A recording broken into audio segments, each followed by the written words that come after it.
நம் மத்தியில தேவ செய்து கொடுக்கிற பிரதர் எமர்சன் அவர்கள் கூட இவர்கள் மூலம் அறிமுகமானவர்கள். ஆசீர்வாதம் ஐயா அவர்கள் நமக்கு அறிமுகப்படுத்தியிருக்கிறார்கள். அதனால இந்த ஊழியத்துக்கு உதவியா இருக்கிற சிஸ்டர் எலிசபெத் டீச்சர் அவர்களுக்கு ஆண்டவருடைய நாமத்தில் நன்றியை தெரிவித்துக் கொள்கிறேன்.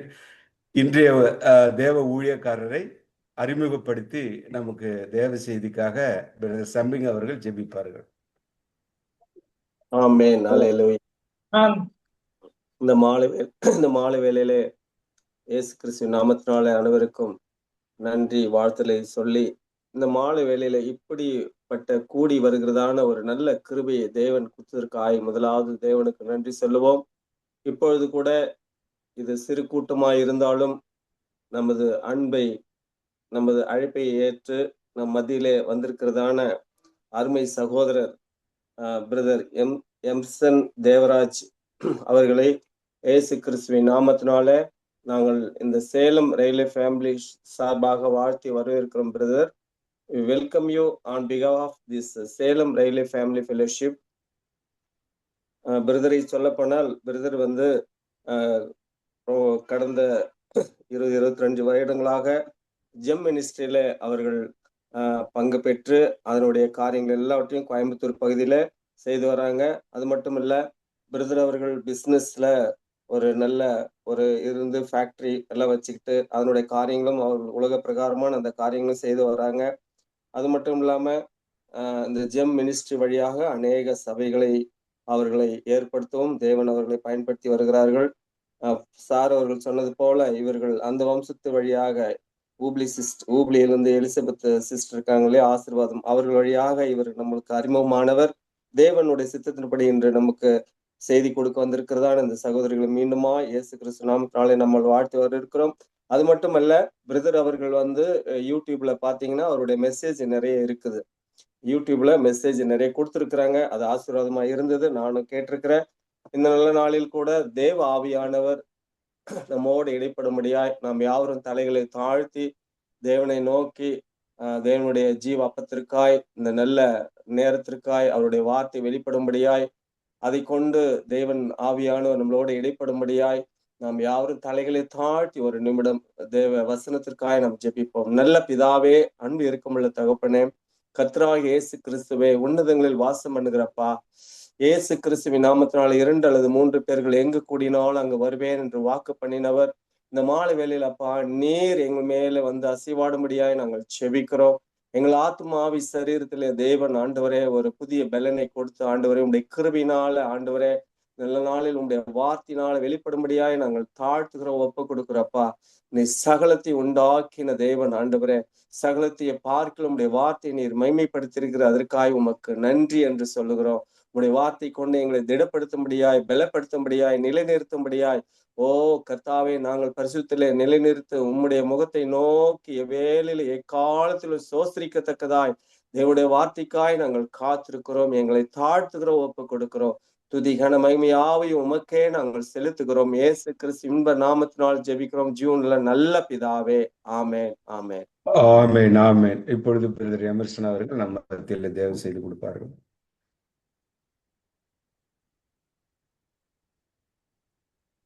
பிரதர், ஆண்டவராகிய இயேசு கிறிஸ்துவின் நாமத்தினாலே சேலம் ரயில்வே ஃபெல்லோஷிப் மூலமாக நடத்தப்படுகிற இந்த கூடிகைகளை கலந்து கொண்டிருக்கிற உங்கள் யாவருக்கும் இயேசு கிறிஸ்துவின் நாமத்தினாலே வாழ்த்துக்களை தெரிவித்துக் கொள்கிறேன். இந்த நாளிலும் அருமையாக எனக்கு ஒரு வாய்ப்பை அருளின பிரதர் அண்ணாதுரைக்காக நான் அவர்களுக்கு நன்றி செலுத்துகிறேன். கடந்த 1 வாரத்திற்கு முன்பாக அவர்கள் என்னிடத்துல கேட்ட பொழுது மிகுந்த ஒரு சந்தோஷத்தோடு கூட இந்த வாய்ப்பை நான் எனக்கு தந்ததற்காக ஆண்டவருக்கு நன்றி செலுத்தினேன்.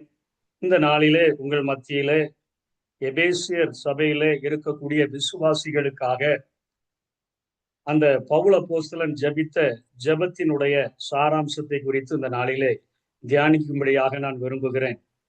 நான் கோயம்புத்தூரிலே ஒரு தொழிற்சாலை வைத்து நடத்தி கொண்டு ஆண்டவருடைய ஊழியத்தை 91வது வருஷத்திலிருந்து செய்து கொண்டிருக்கிறேன். அங்கே இருக்கக்கூடிய எல்லா ஜனங்களுக்கும் இயேசு கிறிஸ்துவை குறித்து அறிவிக்க வேண்டும் என்கிற ஒரு பாரத்தோடு கூட அவர்களுக்கு ஆதி ஆகமத்திலிருந்து இன்றைக்கு எபிரேயர் நிருபம் முடிக்கிற வரையிலும் அவர்களுக்கு ஒவ்வொரு நாளும் ஒவ்வொரு அதிகாரத்தை அவர்களுக்கு பைபிள் ஸ்டடி போல எடுத்து அவர்களுக்கு சொல்லிக் கொடுத்து அந்த ஊழியத்தை நிறைவேற்றும்படியாக கிட்டத்தட்ட 6 வருடங்களுக்கு மேலாக இப்படிப்பட்ட ஒரு பாரத்தை கொடுத்து அதை நிறைவேற்றும்படியாக ஆண்டவர் கிருபை செய்ததற்காக ஆண்டவருக்கு நான் நன்றி செலுத்துகிறேன். மற்றும் பெட்டர் சாக்ரிஃபைஸ் என்கிற ஒரு மினிஸ்ட்ரிஸ் என்கிற அந்த பெயர்ல சங்கீதத்திலிருந்து தொடர்ச்சியாக பைபிள்ல இருக்கக்கூடிய ஒவ்வொரு அதிகாரங்களையும் குறித்து பேசி இன்றைக்கு எபிரேயர் நிருபம் வரையிலும் அந்த காரியங்களை ஒவ்வொரு நாளும் யூடியூப்லையும் ஸ்பாட்டிஃபை அந்த ஆப்லையும் போடுகிறதற்கு ஆண்டவர் உதவி செய்திருக்கிறார். ஆகவே என்னால் செய்யப்படுகிற ஒரு சிறிய ஊழியத்திற்காக உங்களுடைய ஜெபத்திலே எங்களை நினைத்து கொள்ளும்படியாக உங்களை தாழ்மையோடு கூட நான் கேட்டுக்கொள்கிறேன். இந்த நாளிலே செய்திக்கு நேராக நம்ம கடந்து செல்லுவோம். இடைவிடாமல் நீங்கள் ஜெபிக்கிறவர்களாக இருக்கிறபடியினாலே இடைவிடாமல் ஜெபிக்கிற ஜெபம் எப்படிப்பட்டதாக இருக்க வேண்டும், இந்த நாளுக்கான அத்தியாவசியமான ஒரு தேவை கருதி ஏறெடுக்கப்படக்கூடிய ஜெபம் எப்படி இருக்க வேண்டும் என்று சொல்லி எபேசு சபைக்கு பவுல் எழுதும் பொழுது 1வது அதிகாரம் 15வது வசனத்திலிருந்து 19வது வசனம் வரையிலும் ஆவிக்குரிய வெளிச்சம் வேண்டும் என்று சொல்லி அவர்களுக்காக வேண்டுதல் செய்கிறார். அதே போல எபேசியர் 3வது அதிகாரம் 14வது வசனத்திலிருந்து 21வது வசனம் வரையிலும் ஆவிக்குரிய வல்லமைக்காக அல்லது ஆவிக்குரிய ஆற்றலுக்காக அவர் மன்றாடி ஜெபிக்கிறதை நாம் பார்க்க முடிகிறது. இன்றைக்கு நாம் அநேக ஜெப குறிப்புகளை நாம் கேட்கிறோம். அநேக ஊழியர்களுக்கு அநேக ஜெப குறிப்புகள் அனுப்பப்படுகிறது. ஆனால் பவுலுடைய அந்த ஜெபத்திற்கும் இன்றைக்கு ஏறெடுக்கப்படுகிற ஜெபத்திற்கும் அநேக வித்தியாசங்கள் இருக்கிறதை நாம் வேதத்திலிருந்து கற்றுக்கொள்ள முடியும். பவுல் அங்கே இருக்கக்கூடிய எபேசு சபையிலே வாழ்ந்த அந்த விசுவாசிகளுக்கு 3 வருடம் அவர் அங்கே தங்கி இருந்து ஊழியம் செய்ததை அவர் அங்கே மூப்பர்களை அழைத்து சொல்லும் பொழுது சொல்லுகிறார். அப்போஸ்தலர் 20வது அதிகாரம் 17வது வசனத்திலும் 31வது வசனத்திலும் நான் மிகுந்த கண்ணீரோடும் தாழ்மையோடும் நான் உங்க கூட இருந்து கற்றுக் கொடுத்த அந்த காரியம் என்று சொல்லும் பொழுது அவர்கள் ஆவியானவரை பெற்ற விசுவாசிகள் தான், ஆவிக்குரிய வாழ்க்கையிலே நடத்தப்படக்கூடிய விசுவாசிகள் தான். ஆனாலும் அவர்களுடைய அத்தியாவசியமான ஒரு தேவை என்னவாக இருக்க வேண்டும் என்று சொல்லி அதை நினைத்து ஒரு பாரத்தோடு கூட பவுல் அப்போஸ்தலன் முதலாக ஜெபிக்கிறார் ஆவிக்குரிய வெளிச்சத்துக்காக. அவருடைய சுபாவம் என்ன? ஒவ்வொரு சபைகளுக்கும் அவர் நிருபங்களை எழுதின பின்பு அதிலே ஒரு ஜெப மாதிரியை அவர் எழுதுகிறதை நாம் பார்க்க முடிகிறது.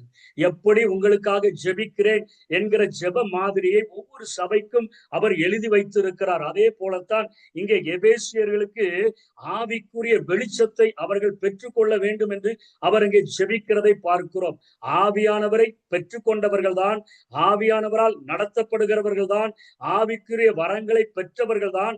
ஆனால் அவர்களுக்கு இப்பொழுது தேவை ஆவிக்குரிய வெளிச்சம் என்பதை இன்றைக்கு ஆண்டவரை ஏற்றுக்கொண்டு ஆவியானவரால் நடத்தப்படுகிற ஒவ்வொரு விசுவாசிகளுக்கும் தேவையான ஒன்று என்ன என்று சொன்னால் ஆவிக்குரிய வெளிச்சம் நிச்சயமாக வேண்டும். எபேசியர் 1வது அதிகாரம் 15வது வசனத்திலிருந்து நான் படிக்கிறேன். ஆனபடியினாலே கர்த்தராகிய இயேசுவின் மேலுள்ள உங்கள் விசுவாசத்தையும் பரிசுத்தவான்கள் எல்லார் மேலுள்ள உங்கள் அன்பையும் குறித்து நான் கேள்விப்பட்டு, நீங்க உங்களுடைய ஆவிக்குரிய வாழ்க்கை அருமையாகத்தான் இருக்கிறது, நான் அதை கேள்விப்பட்டு இருக்கிறேன். ஆனால் இப்பொழுது நான் என்ன செய்கிறேன்? இடைவிடாமல் உங்களுக்காக ஸ்தோத்திரமடி என் ஜெபங்களில் உங்களை நினைத்து இடைவிடாமல் ஜெபிக்கிறேன், இடைவிடாமல் உங்களுக்காக வேண்டுதல் செய்கிறேன், இடைவிடாமல் உங்களுக்காக ஸ்தோத்திரங்களை ஏறெடுக்கிறேன். எதற்காக? நம்முடைய கர்த்தராகிய இயேசு கிறிஸ்துவின் தேவனும் மகிமையும் பிதாவுமானவர் தம்மை நீங்கள் அறிந்து கொள்வதற்கான ஞானத்தையும் தெளிவையும் அளிக்கிற ஆவியை உங்களுக்கு தந்தருள வேண்டும் என்று நான் ஜெபிக்கிறேன் என்று சொல்லி முதல்ல சொல்லுகிறார். ஞானத்தை பெற்றுக்கொள்ள வேண்டும், தெளிவை பெற்றுக்கொள்ள வேண்டும். அதை ஆவியானவரால் தான் தர முடியும். அதை அவர் தரும்படியாக நான் ஜெபிக்கிறேன் என்று சொல்லுகிறதை பார்க்கிறோம். முதலிலே நாம் நம்மை குறித்து தெளிவாக தெரிந்து கொள்ள வேண்டும். என்னன்னு சொன்னா எபேசியர் 1வது அதிகாரம் 6ஆம் வசனத்திலே பவுல் அப்போஸ்தலன் எபேசு பட்டணத்தில் உள்ள விசுவாசிகளுக்கு எழுதுகிறார். தம்முடைய தயவுள்ள சித்தத்தின்படியே நம்மை இயேசு கிறிஸ்து மூலமாய் தமக்கு சுவிகார புத்திரராகும்படி முன் குறித்திருக்கிறார் என்று சொல்லுகிறார். அதாவது பிதா ஒவ்வொரு விசுவாசிகளையும் தன்னுடைய பிள்ளையாக அவர் தத்தெடுத்திருக்கிறார் என்று சொல்லுகிறார். ஆண்டவர் நம் விசுவாசிகள் ஒவ்வொருவரையும் தன்னுடைய பிள்ளையாக அவர் தத்தெடுத்து விட்டார் என்று சொல்லிட்டு தான் அவர்களுக்காக ஜெபிக்கிறேன் என்று சொல்லுகிறார். இன்னும் இதை கொஞ்சம் ஆழமா புரிந்து கொள்ளணும்னா இயேசு சொல்லுகிற வார்த்தையிலிருந்து கற்றுக்கொள்ளலாம். யோவான் 6வது அதிகாரம் 37வது வசனத்துல, பிதாவானவர் எனக்கு கொடுக்கிற யாவும் என்னிடத்தில் வரும். பிதாவானவர் தான் அதை கொண்டு வருகிறார், அது என்னிடத்தில் வரும், என்னிடத்தில் வருகிறவனை நான் புறம்பே தள்ளுவதில்லை என்று சொல்லுகிறதை பார்க்கிறோம். இந்த வசனத்தினுடைய முதல் பகுதி தேவனுடைய தெரிந்து கொள்ளுதலை குறிக்கிறது. நம்மை தேவன் தான் தெரிந்து கொண்டார், நம்மை தேவன் தான் புத்திர சுவிகாரர்களாய் அவர் நமக்கு தத்தெடுத்து கொண்டார். இரண்டாவது பகுதி எல்லா மனிதர்களுக்குமான வாக்குத்தத்தம். நம்ம அவரை விசுவாசித்து அவரிடத்தில் வரும் பொழுது அவருடைய பிள்ளையாக நாம் மாற்றப்படுகிறோம். அவருடைய பிள்ளையாக மாற்றப்பட்டிருக்கிற ஒவ்வொருவரும் தகப்பனுடைய சுபாவத்தை அறிந்து கொள்ள வேண்டும். அதற்கு நமக்கு தேவை நம்முடைய இருதய கண்கள் பிரகாசமாய் இருக்க வேண்டும். அதற்காகத்தான் பிரகாசமுள்ள மனக்கண்கள், பிரகாசமுள்ள இருதய கண்களை நீங்க தர வேண்டும். யார? பிதாவை அறிந்து கொள்ளுகிறதற்காக. என்னை தத்தெடுத்திருக்கிறாரே, என்னை புத்திர சுவிகாரமாக அவர் எடுத்து வைத்திருக்கிறாரே, அவரை நான் முழுமையாக அறிந்து கொள்ளுகிறதற்கு ஆவியானவரை பெற்றுவிட்டேனா? பரவாயில்லை. ஆவியானவரால் நடத்தப்படுகிறேனா? பரவாயில்லை. இன்னும் கொஞ்சம் வெளிச்சத்தை எனக்கு கூட்டி தரும்படியான ஒரு ஜெபத்தை ஒரு உண்மை ஊழியனாகிய பவுல் அங்கே ஏறெடுக்கிறதை நாம் பார்க்கிறோம். ஆவிக்குரிய வெளிச்சத்திற்கான ஒரு ஜெபம். இந்த ஜெபத்துமானது நம்முடைய கர்த்தராகிய இயேசு கிறிஸ்துவின் தேவனும் மகிமையின் பிதாவானவரை நோக்கி அங்கே ஏறெடுக்கப்படுகிறது. மகிமையின் பிதாவானவரை நோக்கித்தான் பவுல் அப்போஸ்தலன் ஜெபிக்கிறேன் என்று சொல்லுகிறார். மகிமையின் பிதா என்று சொன்னால் எல்லா மகிமைக்கும் ஆதாரமே அவர்தான், தொடக்கமே அவர்தான், எல்லா மகிமைக்கும் பாத்திரர் அவர்தான். அப்படிப்பட்டவர் தான் நம்முடைய தகப்பனாக இருக்கிறார். அவரை நோக்கித்தான் ஜெபிக்கிறேன் என்று சொல்லுகிறார். மகிமையின் பிதாவானவர், எல்லா மகிமைக்கும் பாத்திரரானவர், எல்லா மகிமைக்கும் ஆதாரமானவர், தேவனுடைய மகிமையின் வெளிப்பாடாகிய இயேசு கிறிஸ்துவின் பிதா இவரே. இவரிடத்துலதான் நான் ஜெபத்தை ஏறெடுக்கிறேன், அந்த பிதாவை அறிந்து கொள்ள வேண்டும் என்று சொல்லி அவர் அங்கே இந்த ஜெபத்தை தொடங்குகிறதை பார்க்கிறோம். தம்மை நீங்கள் அறிந்து கொள்வதற்கான ஞானத்தையும் தெளிவையும் அளிக்கிற ஆவியை உங்களுக்கு தந்தரல வேண்டும் என்று அந்த ஜெபம் தொடர்கிறதை நாம் பார்க்கிறோம். ஞானத்தை அளிக்கிற ஆவியானவர் ஏசாயா 11வது அதிகாரம் 2ஆம் வசனத்திலே நாம் பார்க்கிறோம். ஞானத்தை அளிக்கிற ஆவியானவர் என்று சொல்லி, தெளிவை அளிக்கிற ஆவியானவர் 1 கொரிந்தியர் 2:10 பார்க்கிறோம். நமக்கோ தேவன் அவைகளை தமது ஆவியினாலே வெளிப்படுத்தினார். அந்த ஆவியானவர் எல்லாவற்றையும் தேவனுடைய ஆழங்களையும் ஆராய்ந்திருக்கிறார். தேவனை குறித்து முழுமையாக தெரிந்திருக்கிறவர் ஆவியானவர். அவர் நமக்குள்ளாக வாசம் பண்ணுகிறார். வாசம் பண்ணுகிற ஆவியானவர் நம்முடைய மனக்கண்களிலே ஒரு பிரகாசத்தை தர வேண்டும், நம்முடைய இருதய கண்களிலே ஒரு பிரகாசத்தை தர வேண்டும். இன்றைக்கு நாம் கூடி ஜெபிக்கிற நாம் இன்றைக்கு நம்முடைய சக விசுவாசிகளுக்காக பிரதானமாய் ஜெபிக்க வேண்டிய ஜெபம் என்னன்னு கேட்டா, மிகவும் அத்தியாவசியமான ஒரு ஜெபம் இன்றைக்கு என்னன்னு கேட்டா, பிதாவை அறிந்து கொள்ள வேண்டும், அறிந்து கொள்ளுகிற விதமாக அறிந்து கொள்ள வேண்டும். அதற்கு ஞானத்தை அளிக்கிற ஆவியானவர் தான் உதவி செய்ய முடியும். அதே போல தெளிவை அளிக்கிற ஆவியானவர் தான் உதவி செய்ய முடியும். இன்றைக்கு உலக பிரகாரமான அறியாமையை அகற்றுகிறதற்கு இன்றைக்கு அநேக கல்விகளை நாம் கற்றுக்கொள்ளுகிறோம். ஆனால் அந்த கல்வியின் மூலமாக ஆவியானவரை அறிந்து கொள்ளுகிறதற்கோ, ஆவியானவர் வெளிப்படுத்துகிற தேவனை அறிந்து கொள்ளுகிறதற்கோ அது முடியாது. சிலுவையை பற்றிய உபதேசம் கெட்டு போகிறவர்களுக்கு அது பைத்தியமாயிருக்கிறது. ரட்சிக்கப்படுகிற நமக்கோ அது தேவ பலனாயிருக்கிறது என்று சொல்லப்படுகிறபடினால் தேவ ஆவியானவர் தான் இதை நமக்கு தெளிவாக நமக்கு கற்றுக் கொடுக்க முடியும். ஒவ்வொரு விசுவாசியின் உள்ளத்திலும் பரிசுத்த ஆவியானவர் குடியிருக்கிறதுனால பரிசுத்த ஆவியானவரை பெற்றுக்கொள்ளணும்னு பவுல் ஜெபிக்கல, மாறாக ஒரு வெளிச்சத்தை அந்த விசுவாசிகள் ஒவ்வொருவரும் பெற்றுக்கொள்ள வேண்டும் என்று சொல்லி ஜெபிக்கிறார். அதனாலதான் பவுல் அப்போஸ்தலன் ஆதியாகமம் 1ஆம் அதிகாரத்துல அங்கே பரிசுத்த ஆவியானவர் ஜலத்தின் மேல் அசைவாடி கொண்டிருக்கிறாரே, இருள் சூழ்ந்த அந்த நிலையில் அசைவாடி கொண்டிருக்கிறாரே, அந்த நேரத்தில் வெளிச்சம் உண்டாக கடவுதென்று தேவன் பேசுகிறாரே, அந்த வார்த்தைகளை எடுத்து நிருபத்தில் எழுதுகிறார். இருளிலிருந்து வெளிச்சத்தை பிரகாசிக்க சொன்ன தேவன் கடைசி நாட்களிலே நம்முடைய இருதயங்களில் பிரகாசித்தார் என்று சொல்லி, நம்முடைய இருதயங்களில் பிரகாசிக்க வேண்டும். அந்த காரியங்களை ஆவியானவரை நாம் அந்த காரியங்களுக்கு விட்டு கொடுத்தோம் என்று சொன்னால் பிதாவை தெளிவாக அறிந்து கொள்ள முடியும் என்பதற்காக தெய்வீக ஆவியானவர் அவர்களுடைய பார்வையை இன்னும் கூடுதலாக தெளிவுள்ளதாக மாற்ற வேண்டும், ஆற்றல் மிக்கதாக மாற்ற வேண்டும் என்பதற்காக அவர் இங்கே ஜெபிக்கிறதை பார்க்கிறோம். இன்றைக்கு கூடுகிற ஜெப கூடுகைகள், இன்றைக்கு கூடுகிற சபைகள் ஊக்கமாக மன்றாட வேண்டிய காரியம், இந்த காரியத்திற்காக ஜெபிக்க வேண்டும். ஏன்னு சொன்னா, இந்த பிரகாசம் உள்ள மனக்கண்கள் கிடைச்சாதான் ஒரே ஒரு காரியத்தை நாம் தெளிவாக புரிந்து கொள்ள முடியும். இன்றைக்கு விசுவாசிகளாகி நாம் பாக்கியமுள்ள ஒரு சந்ததியாக அழைக்கப்பட்டிருக்கிறோம்.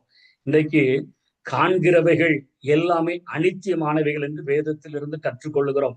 நாம் காண்கிற உலகம், நாம் காண்கிற செல்வம், நாம் காண்கிற எல்லா சொத்துக்கள், நாம் காண்கிற சந்தோஷம், சுகம் எல்லாமே அனித்தியமானவைகள் என்று சொல்லி நாம் பார்க்கிறோம். காணாதவைகளோ நித்தியமானவைகள் என்று சொல்லி பார்க்கிறோம். அப்போ நமக்கு இந்த பிரகாசமுள்ள மனக்கண்கள் கிடைச்சிட்டான்னு சொன்னா, அப்பா நம்முடைய வாழ்க்கையில எதை பிரதானமாக விரும்புகிறார், என்னிடத்துல எதை பிரதானமாக அவர் எதிர்பார்க்கிறார் என்கிற காரியத்தை நாம் தெளிவாக அறிந்து கொள்ள முடியும். ஆகவே அடுத்தபடியாக சொல்கிறார், தாம் நம்மை அழைத்ததினாலே நமக்கு உண்டாயிருக்கிற நம்பிக்கை இன்னதென்றும். இதை ஆவியானவர் நமக்கு சொல்லி கொடுக்கிறார்.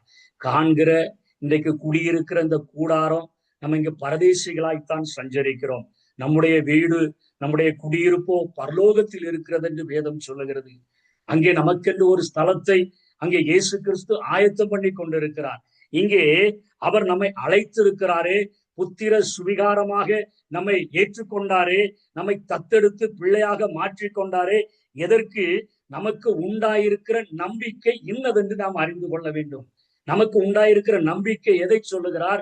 நமக்கென்று ஒரு நித்திய வாழ்க்கை, அந்த நித்திய வாழ்க்கைக்காக நம்மை அழைத்திருக்கிறார். ஒரு மனிதனுடைய சரீரமானது அது அழிவில்லாதது, அது விதைக்கப்படுகிறது. அது அந்த சரீரமானது எரிக்கப்பட்டாலும், அது விதைக்கப்பட்டாலும், அது மூடி அது மறைக்கப்பட்டாலும், அது ஒரு நாளிலே நிச்சயமாக அது எழும்பும். அது நித்திய ஜீவனை பெற்றுக் கொள்ளும்படியாகவோ அல்லது நித்திய ஆக்கினையை பெற்றுக் கொள்ளும்படியாகவோ ஒரு தரம் மரிப்பதும் பின்பு நியாய தீர்ப்படைவதும் மனுஷனுக்கு இன்று நியமிக்கப்பட்டிருக்கிறது.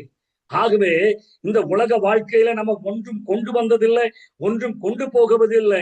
ஆகவே ஆண்டவர் மேல ஒரு நம்பிக்கை எனக்கு நிச்சயமாக, நான் ஆண்டவருடைய பிள்ளையா இருக்கிறபடினாலே, எனக்கு ஒரு பிரகாசம் உள்ள மனக்கண்கள் இருக்கிறபடினாலே, அவர் என்னை புத்திர சுவிகாரமாக என்னை ஏற்றுக்கொண்டபடியினாலே எனக்கு வந்து ஒரு நித்திய வாழ்க்கை இருக்கிறது என்கிற ஒரு நம்பிக்கை நமக்கு உண்டாக வேண்டும். அவர் நம்மை அழைத்ததினாலே நமக்கு உண்டாயிருக்கிற நம்பிக்கை.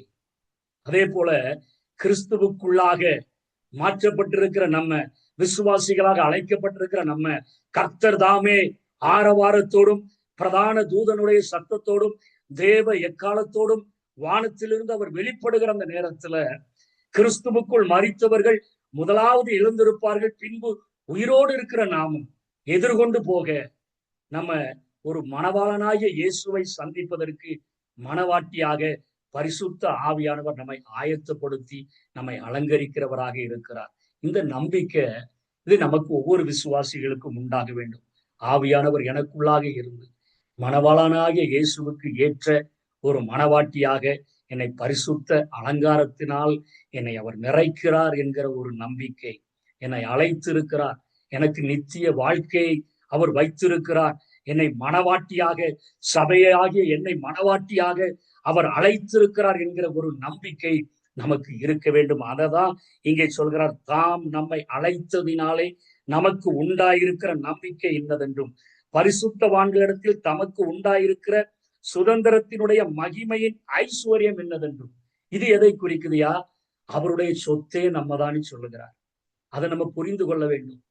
அதனாலதான் சகரியா தீர்க்கதரிசி எழுதும்போது சொல்லுகிறார், உங்களை தொடுகிறவன் அவருடைய கண்ணின் மணியை தொடுகிறான் என்று எழுதுகிறார். நாம் அவருடைய சொத்து. அதனாலதான் தன்னுடைய ஒரே பேரான குமாரனாகிய இயேசு கிறிஸ்துவை நமக்காக கல்வாரி சிலுவையில துள்ள துடிக்க ஒப்பு கொடுத்ததற்கு காரணம், இந்த உலகத்துல அண்ட சராசரங்களையும் படைத்த என் தேவனுக்கு நம்மைத்தான் ஆண்டவர், மனு குலைத்ததான் ஆண்டவர் மிகுந்த ஒரு விலையேறப்பெற்ற சொத்தாக அவர் பார்க்கிறபடியினாலே அவரை நம்மை குறித்து நமக்கு தெரியணும். என்னுடைய ஆண்டவருக்கு நான் விலையேறப்பட்ட சொத்து, விலையேறப்பட்ட ஒரு காரியம், அவருக்கு நாதான் அப்படிங்கிற காரியம் தெரியணும். நமக்காக ஏங்குகிற ஒரு தகப்பன். அதனாலதான் இயேசு இந்த பூமியில வாழும் பொழுது அருமையாக ஒரு இளைய குமாரன் மூத்த குமாரனுடைய ஒரு ஊமையை சொல்லி கொடுத்தார். காணாமற் போன அந்த இளைய மகன் திரும்பி வரும் பொழுது, எல்லா ஆஸ்திகளையும் அழிச்சிட்டு வரும் பொழுதும் ஓடோடி சென்று கழுத்தை கட்டி கொண்டு முத்தம் செய்து தன்னுடைய அன்பை வெளிப்படுத்தின காரியத்தை காண்பித்தார். ஆகவே ஆண்டவருடைய சொத்து என்னன்னு சொன்னா, இந்த உலகத்துல நம்ம தான். இதை ஆவியானவர் தான் நமக்கு சொல்லிக் கொடுக்கணும். நீதாப்பா அவருடைய சொத்து, நீதான் அவருடைய சொத்து. இந்த உலகத்துல நிறைய படைப்புகள், நாமே ஆச்சரியப்படுகிற அளவிற்கு படைப்புகள் உண்டாக்கப்பட்டிருந்தாலும் அவருடைய சாயலின்படி, அவருடைய ரூபத்தின்படி உன்னை உருவாக்கி இருக்கிறபடினால நீதான் அவருடைய சொத்து. இந்த காரியங்கள் ஆவியானவர் நமக்கு பிரகாசம் உள்ள மனக்கண்களை தரும்பொழுது நிச்சயமாக அறிந்து கொள்ள முடிகிறது. மூன்றாவது அதே காரியத்திலே ஜெபிக்கிறார். தாம் கிறிஸ்துவை மரித்தோரிலிருந்து எழுப்பி அவரிடத்தில் நடப்பித்த தமது பலத்த சத்துவத்தின் வல்லமையின்படியே விசுவாசிக்கிறவர்களாகிய நம்மிடத்தில் காண்பிக்கும் தம்முடைய வல்லமையின் மகா மேன்மையான மகத்துவம் இன்னதென்று நீங்கள் அறியும்படிக்கு. இது எதை சொல்லுகிறார்? இந்த உலகத்துல இன்றைக்கும் ஒரே ஒரு கல்லறை தான் திறந்திருக்கிறது. அது ஆண்டவராகிய இயேசு கிறிஸ்துவின் கல்லறை. உயிர்த்தெழுந்ததிலே முதற் பேரானவர் அவர், முந்தினவர் அவர். அவர்தான் முதலாக உயிர்த்தெழுந்து இன்றைக்கும் பிதாவினுடைய வலது பாரிசத்தில் வீற்றிருக்கிறார். ஆகவே மரிக்கிற நான் இன்றைக்கு நிச்சயமாக ஆண்டவருடைய வல்லமையினால உயிரோடு கூட நான் எழுப்பப்பட்டு, எப்படி இயேசு கிறிஸ்து பிதாவின் வலது பாரிசத்துல அவர் அமர்ந்திருக்கிறாரோ அதே போல நானும் அமர்த்தப்படுவேன் என்கிற ஒரு காரியத்தை புரிந்து கொள்ளும்படியாக பிரகாசமுள்ள மனக்கண்களை தந்தரல வேண்டும் என்று ஜெபிக்கிறார். இன்றைக்கு உலக பிரகாரமான காரியங்களில் அதிக ஈடுபாடோடு கூட காணப்பட்டோம் என்று சொன்னால், கண்களின் இச்சை, மாம்சத்தின் இச்சை, ஜீவனத்தின் பெருமை, இவைகளால நிறைந்திருக்கிறோம் என்று சொன்னால் வெறும் ஆசீர்வாதத்திற்காக மாத்திரம் ஆண்டவரை தேடுகிறவர்களாக மாறிவிடுவோம். இன்றைக்கு நமக்கு மிகவும் தெளிவாக தெரிந்திருக்க வேண்டிய ஒரு காரியம், பவுலை போல ஆண்டவராகிய இயேசு கிறிஸ்துவுக்கு பின்பாக அதிகமாக ஊழியம் செய்த ஊழியக்காரர்கள் இல்லை என்றே சொல்ல வேண்டும். அத்தனையாக 13 நிருபங்களை அவர் எழுதியிருக்கிறார். எபிரேயர் நிருபம் அவராக இருக்கலாம் என்று கணிப்பு காணப்படுகிறது.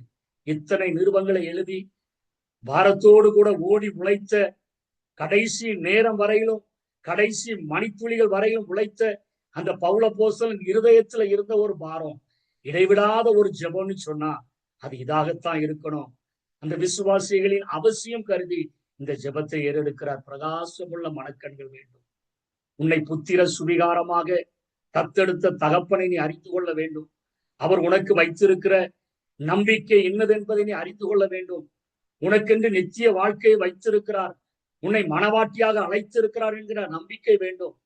நீதாவுடைய சொத்து, நீதாவுடைய சுதந்திரம் என்கிற ஒரு நம்பிக்கை உனக்கு வேண்டும். இயேசுவை எப்படி, மூத்த சகோதரனாகிய இயேசுவை எப்படி உயிரோடு கூட எழுப்பி உன்னதங்கள்ல தன்னுடைய வலது பார்சத்துல உட்கார வைத்திருக்கிறாரோ அதே போல என்னையும் அவர் எழுப்பி உட்கார வைப்பார் என்கிற ஒரு நம்பிக்கை. இது காணப்படாதவைகள் தான், ஆனால் இதுதான் நித்தியமானவைகள். நாம் காண்கிற எல்லாமே அநித்தியமானவைகள் என்று சொல்லி இந்த காரியத்தை குறித்து இங்கே பவுல் அப்போஸ்தலன் ஜெபிக்கிறதை பார்க்கிறோம். 2வது ஜெபத்தை குறித்து நாம் பார்க்கும் பொழுது எபேசியர் 3வது அதிகாரம் 14 21 வரையிலும் ஆவிக்குரிய ஆற்றலுக்காக, வல்லமைக்காக ஒரு ஜெபத்தை அவர் இங்கே ஏறெடுக்கிறதை நாம் பார்க்கிறோம். ஆவிக்குரிய ஆற்றலுக்காக அல்லது வல்லமைக்காக ஏறெடுக்கிற ஒரு ஜெபமாக, இது நிமித்தம் நான் பரலோகத்திலும் பூலோகத்திலும் உள்ள முழு குடும்பத்துக்கும் நாம காரணராகிய நம்முடைய கர்த்தராகிய இயேசு கிறிஸ்துவனுடைய பிதாவை நோக்கி முழங்கால் படியிட்டு தன்னை தாழ்த்தி, தன்னை முழுவதுமாக ஆவி ஆத்துமா சரீரம் முழுவதையும் தாழ்த்தி முழங்கால் படியிட்டு பரலோகத்துக்கும் பூலோகத்துக்கும் முழு குடும்பத்திற்கும் அவர்தான் தகப்பன். அதாவது தகப்பனுக்கு இருக்க வேண்டிய இரக்கம் அவரிடத்துல இருக்குது. தகப்பனுடைய தகப்பனுக்கு அந்த தகப்பன் என்கிற ஸ்தானத்துக்கு வேண்டிய குணம் நிறைந்திருக்கிறபடியினாலே பரலோகத்திலும் உலோகத்திலும் உள்ள முழு குடும்பத்திற்கும் அவர்தான் தகப்பனாக இருக்கிறார். அந்த இயேசு கிறிஸ்துவனுடைய பிதாவை நோக்கி நான் முழங்கால் படியிட்டு ஜெபிக்கிறேன் என்று எபேசியர்களுக்காக 2வது ஒரு ஜெபத்தை ஏறெடுக்கிறார். முதல் ஜெபம், பிரகாசமுள்ள மனக்கண்கள் அவர்களுக்கு வேண்டும். அழைத்ததுனால உண்டாயிருக்கிற நம்பிக்கை என்னதுன்னு தெரியணும். அவர்கள் தான் ஆண்டவருடைய சொத்து என்பதை அவர்கள் கண்டுகொள்ள வேண்டும். நான் என் ஆண்டவருக்கு பிரீசியஸ் விலையேறப்பட்டவன் என்பதை கண்டுகொள்ளணும். 3வதாக அவர் என்னையும் உயிரோடு கூட எழுப்பி என் ஆத்மாவை பாதாளத்துல விடாம அவர் பக்கத்துல கொண்டு உட்கார வைப்பார் என்கிற ஒரு நம்பிக்கை. இதுக்கு பிரகாசம் உள்ள மனக்கண்கள் வேண்டும். இப்ப 2வது காரியம், ஆவிக்குரிய ஆற்றல் யாருக்கு வேணும்? பழைய ஏற்பாட்டின் நாட்கள்ல ஆவியானவர் இறங்கி வந்தால், சிம்சோன் மேல இறங்கி வந்தா ஒரு கழுதையினுடைய பச்சை தாடை எலும்பு எடுத்து 1000 பேரை கொன்று போட்டுருவாரு. இன்னும் ஆவியானவர் இறங்கி வந்தா புது கயிறுகளினால கெட்டா கூட அது எல்லாமே இத்து போயிடும். அதே போல ஆவியானவர் ஆதி நாட்களிலே, பழைய ஏற்பாட்டின் நாட்களிலே சரீரத்துல இறங்கி வரும்பொழுது அசாதாரணமான காரியங்களை அவர்கள் செய்தார்கள். இன்றைக்கு ஆவியானவர் நம்முடைய சரீரத்திலே அல்ல, ஆவியானவருடைய இருதயத்துல இறங்கி வருகிற பொழுது உள்ளான மனுஷன்ல வல்லமையான ஒரு காரியம் உண்டாகிறதை குறித்து அதற்காக இங்கே ஜெபிக்கிறதை நாம் பார்க்கிறோம். நம்முடைய கர்த்தராகிய இயேசு கிறிஸ்துவனுடைய பிதாவை நோக்கி முழங்கால் படியிட்டு, நீங்கள் அவருடைய ஆவியினாலே உள்ளான மனுஷனில் வல்லமையாய் பலப்படவும். அதாவது 2 கொரிந்தியர் 4:16 பவுலப்போஸ்தலன் சொல்லுகிறார், புறம்பான மனிதன் அழிந்து போனாலும் உள்ளான மனிதன் நாளுக்கு நாள் புதிதாக்கப்படுகிறான்.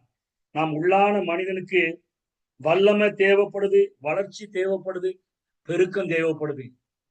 இன்னைக்கு நிறைய விசுவாசிகள் அழைக்கப்பட்ட நிலைமையிலேயே ஒரு குழந்தையை போலதான் இருக்கிறாங்க. தங்களுக்காக ஜெபிக்கணும்னா ஒரு 4 பேரை தேடிக்கொள்கிறார்கள், தங்களுக்கென்று உதவி செய்கிறதற்கென்று. இப்படிதான் இன்றைக்கு இருக்கிற விசுவாசிகளை பார்க்கிறோம். பவுலப்போஸ்தலன் நிருபங்கள்ல எழுதும்போது சொல்லுகிறார், உங்களை நான் புருஷர்களா எண்ணி பேச முடியல, நீங்க குழந்தைகளா இருக்கிறதுனால, பால உண்ணத்தக்கவர்களா இருக்கிறபடினால நான் அப்படிதான் பேச வேண்டியதா இருக்குதுன்னு தான் சொல்லி எழுதி இருக்கிறதை நாம் பார்க்கிறோம். எபிரே ஆக்கியோன் கூட மெல்கிசேதேக்கை பற்றி சொல்லி கொடுக்க போகும்போது, காலத்தை பார்த்தா நீங்க போதகனாகவே இருந்திருக்கணும், ஆனா உங்களுக்கு நான் நீங்க குழந்தையா இருக்கிறபடினால நீங்க இதை புரிந்து கொள்வீங்களான்னு தெரியலன்னு சொல்லியே அந்த காரியத்தை ஸ்கிப் பண்ணி போகிறதை நாம் பார்க்கிறோம். இங்க உள்ளான மனுஷன்ல வல்லமையாய் பலப்படுகிறதற்கு யாருக்கு அருளப்படுகிறது?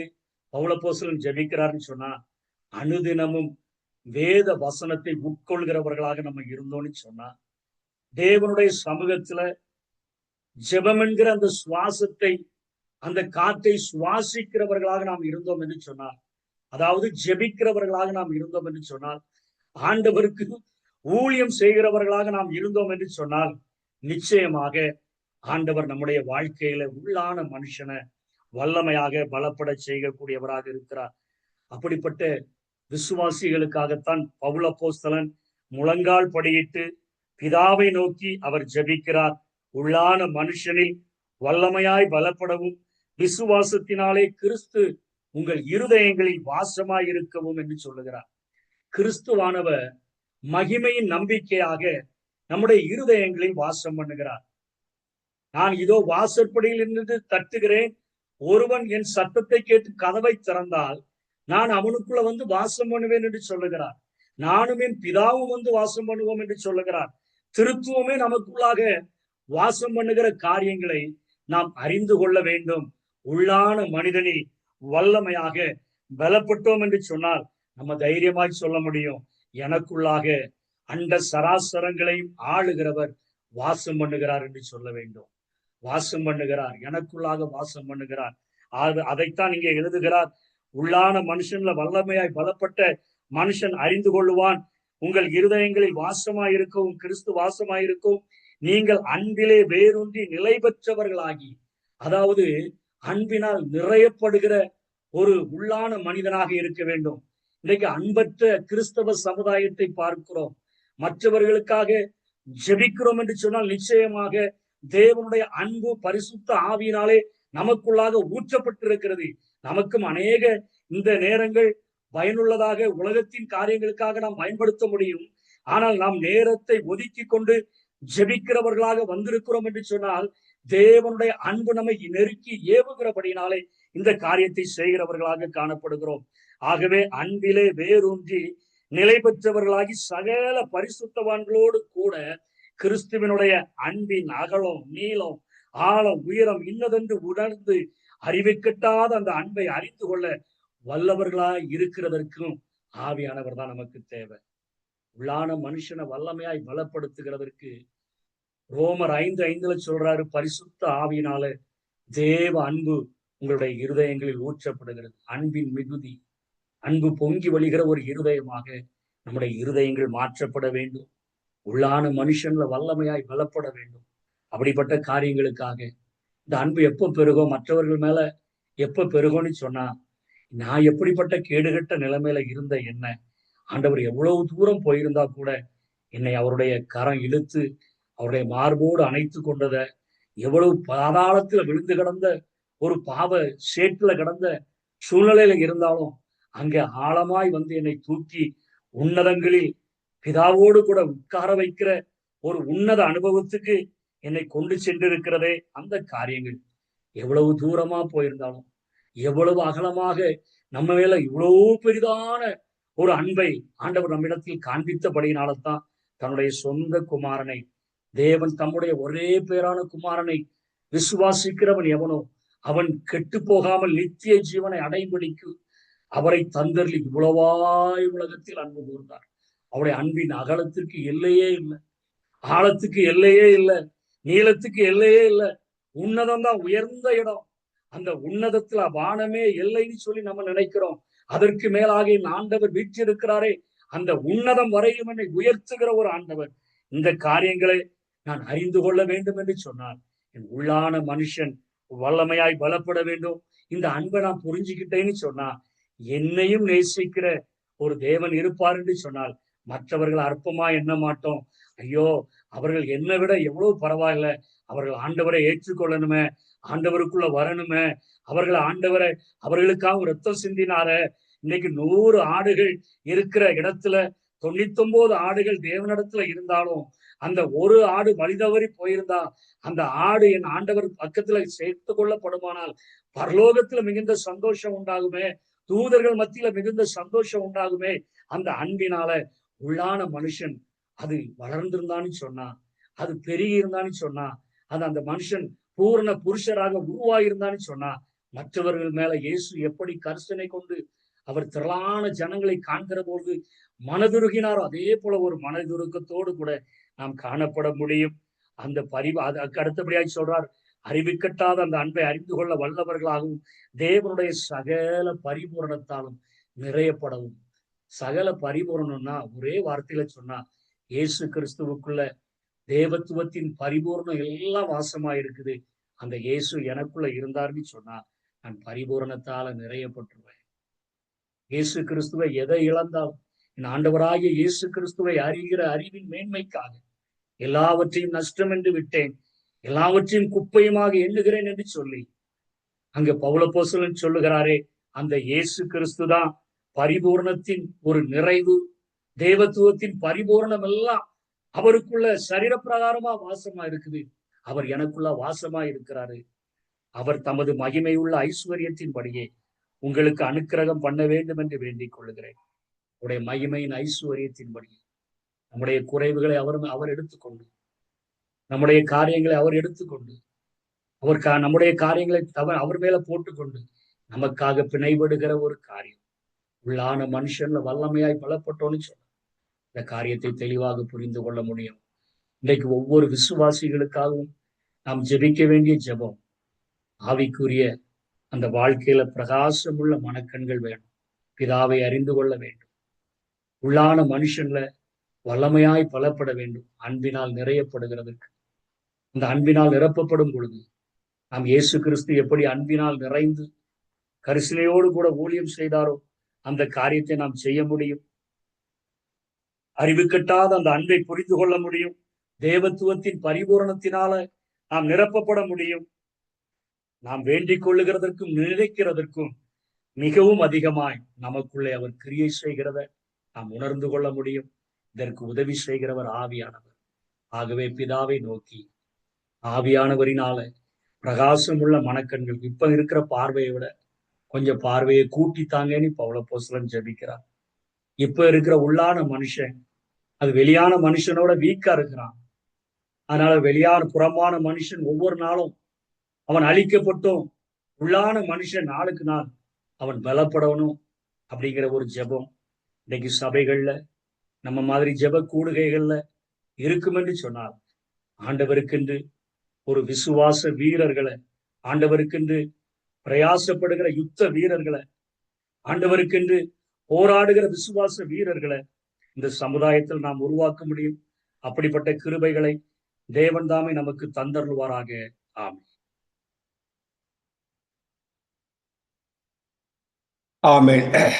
ஒரு நல்ல ஒரு தேவ செய்தி பிரதர் எமர்சன் அவர்கள் நம் மத்தியில இன்று நமக்கு கொடுத்தார்கள்.